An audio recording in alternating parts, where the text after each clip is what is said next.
Oke, assalamualaikum warahmatullahi wabarakatuh. Selamat datang kembali di Gonam Tech ya.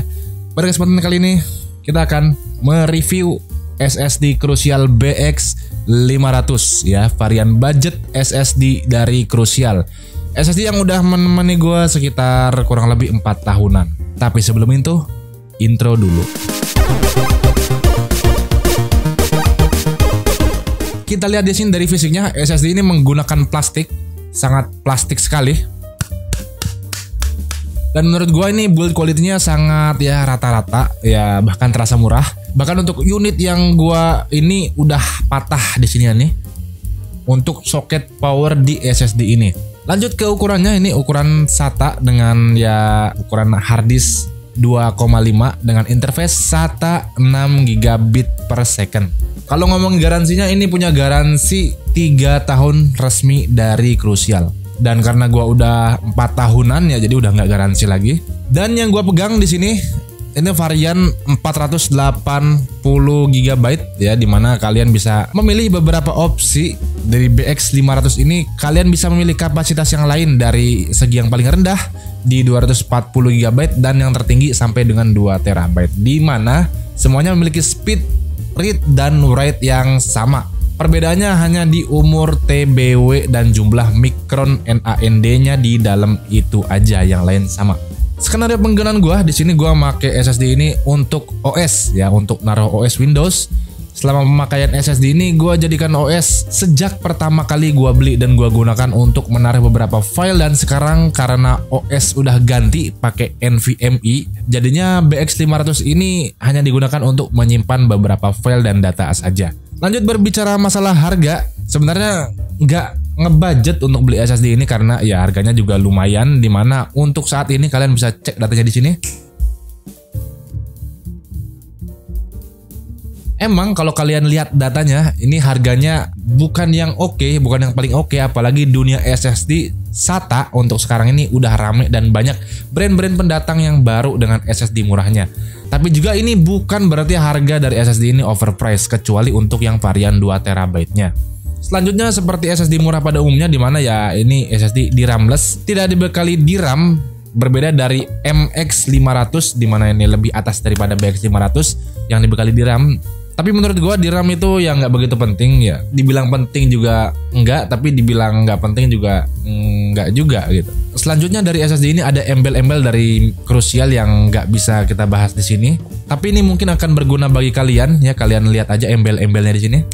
Ada Micron 3D NAND sampai dengan thermal monitoring ya, ini wajar lah. Trim support, self monitoring, smart error ya. Kalian baca aja di situ.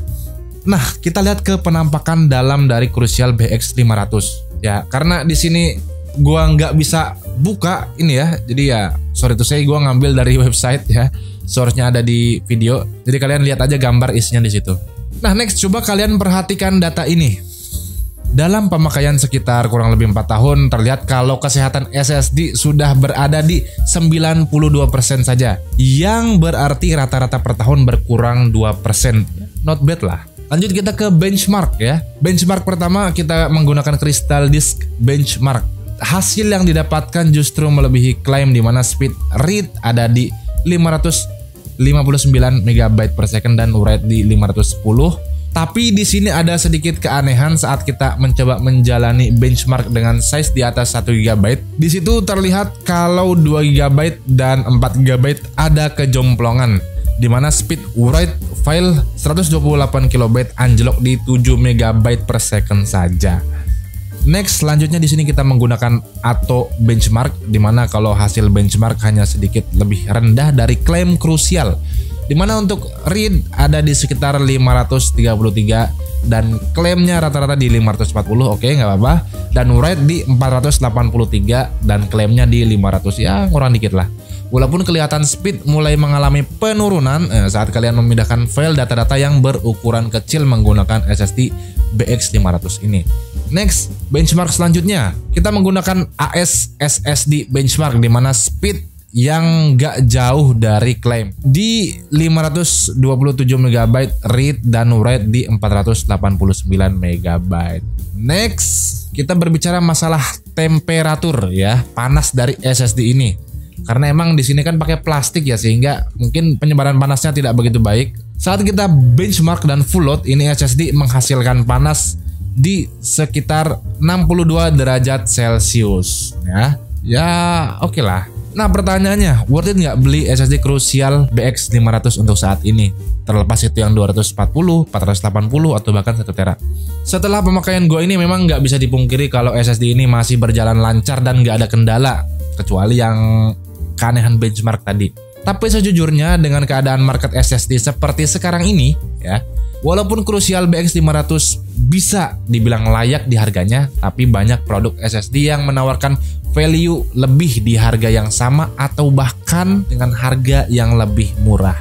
Yang berakibat kalian harus lebih mempertimbangkan pilihan kalian lagi kalau kalian ingin membeli BX 500 dari Crucial.